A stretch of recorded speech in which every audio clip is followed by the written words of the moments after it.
हरपून भान जीवाचं करून रान लिहिलं संविधान, हरपून भान जीवाचं करून रान लिहिलं संविधान।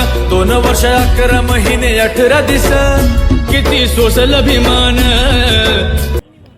महाकारुणिक तथागत सम्यक संबुद्ध संत कबीर साहेब, ज्योतिबा फुले, डॉक्टर बाबा साहब आम्बेडकर, इनको नमन करते हुए आज के कार्यक्रम में उपस्थित श्रद्धेय भंते जी, मुख्य अतिथि एचएन गोलाई साहब, धम्मरतन सोमकर साहब, बीटी गजबे साहब, नागदौने साहब, कार्यक्रम की अध्यक्षता कर रहे डोंगरे साहब, आयोजन समिति के सभी सदस्यगण, सभी माताएं बहनें। 2 शब्द कहने के लिए कहा गया है और मैं 2 ही शब्द कहूंगा, लेकिन मेरे 2 शब्द थोड़ा ध्यान देके सुनिए। आज हमने एक बहुत बढ़िया कार्य यहाँ पर आकर किया है। आज मैं आपको याद दिलाना चाहता हूँ, आज चक्रवर्ती सम्राट अशोका की जयंती भी मनाई गई इस भोपाल के अंदर में, और कामले परिवार और मैडम इनके नेतृत्व में रैली भी निकाली गई और ये बहुत बढ़िया उन्होंने लाइव शो भी किया फेसबुक पर। आज के कार्यक्रम में इसी उपलक्ष्य में माननीय एचएन गोलाई साहब के मार्गदर्शन में और धम्मरतन सोमकर साहब के महाबोधि सोसाइटी के नेतृत्व में आज इस परिसर में बाबा साहब के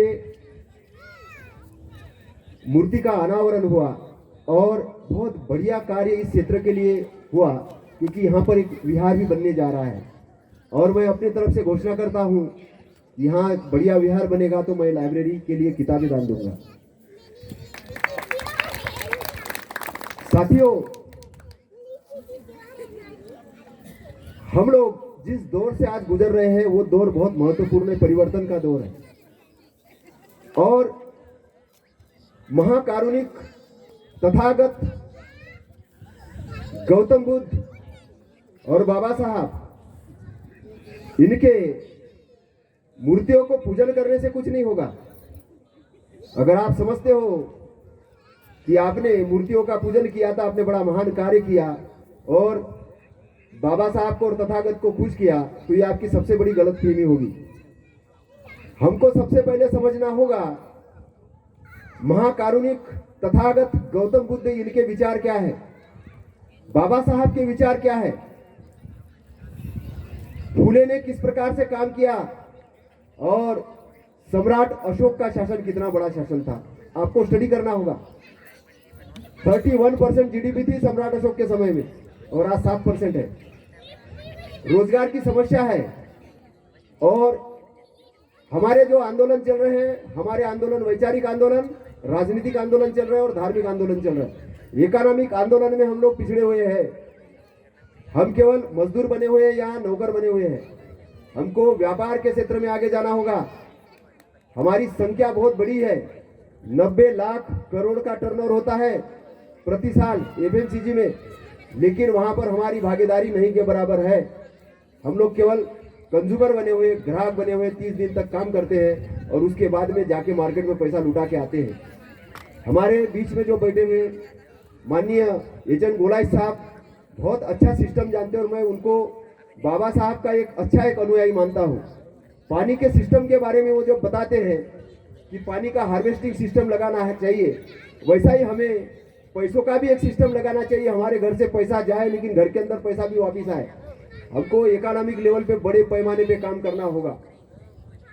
साथियों, एजुकेशन के लेवल पे बड़ा काम करना होगा और समय सीमित है, 2 शब्द कहने के लिए कहा गया है, इसलिए मैं अपनी बात बहुत शॉर्ट में कहूंगा। धम्म के लेवल पे भी हमको काम करना होगा। बुद्ध के धम्म को पुनः रूप से परिभाषित करना होगा, क्योंकि हम 2500 साल पहले तथागत ने जो बातें कही है वैज्ञानिक ढंग से, आज बहुत कम लोग हैं कि उसकी व्याख्या को समझते हैं। कितने लोग समझ पाए होंगे त्रिशरण पंचशील को मुझे नहीं मालूम, कितने लोग समझ पाए होंगे चुपटी बन्नो भगवतो सावक संगो क्या होता है उसका अर्थ, आवन्नियो पावन्नियो दक्षिणियो क्या होता है उसका, अंजलिकरणियो का क्या अर्थ होता है। हमें पाली का अध्ययन कहाँ से मिलेगा, उसके लिए पाली का पाठ्यक्रम होना जरूरी है। और पूरी साइंस है, पूरी बाबा साहब, तथागत बुद्ध, कबीर, फुले, ये सारे वैज्ञानिक लोग हैं, साइंटिस्ट लोग हैं। इनको साइंटिस्ट के रूप में देखना होगा। केवल उनकी मूर्तियों की पूजा करके काम नहीं चलेगा, उनके लिखे हुए साहित्य को स्टडी करना होगा।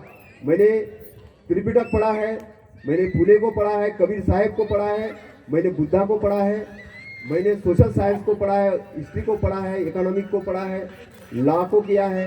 और सारी चीज़ जानने के बाद मुझे एक चीज़ समझ में आई कि विदाउट धम्म की हमारी उन्नति नहीं हो सकती, क्योंकि बाबा साहब ने मनुस्मृति जलाकर संविधान दिया और उस संविधान को चलाने वाले लोग हमको बनना है। तो संविधान के अंदर केवल राजनीतिक पावर नहीं, इकोनॉमिक पावर भी है, सोशल पावर भी है, वक्तव्य का भी पावर है, एजुकेशनल पावर है, सारे पावर है।